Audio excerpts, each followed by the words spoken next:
Hey there friends, in this video I'm going to be showing you how to get higher quality responses with Claude AI.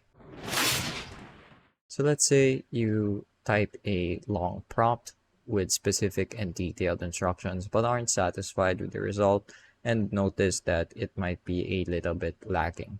Well, Claude has recently implemented what's called effort, and effort can affect the way your prompts generate responses. So to access this, simply click on the model information here at the bottom right of your prompt box, and as you can see, right now it's already set to low. So if you go ahead and click that, you're going to see a new option called effort. And here you're going to be able to change the effort that the model uses. So as you can see, there's a short description as well.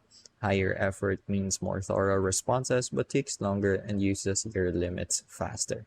So they added this to help save on some cost for simple responses. If you're giving Claude a complicated or complex prompt, it might be useful to increase the effort. So you have 4 levels: low, medium, high, and max.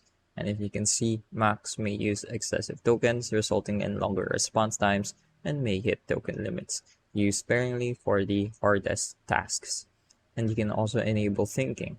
This used to be called adaptive thinking, and this just means that Claude can take its time and, for example, you give it a task, it can break that task down into several steps and do so and accomplish those steps in order. And that's what thinking allows it to do. So it's really useful for more complex tasks that might require some activity outside of your original prompt. So if you're looking to instantly increase the quality of responses generated by Claude, I recommend setting effort to maybe medium or high and turning on adaptive thinking.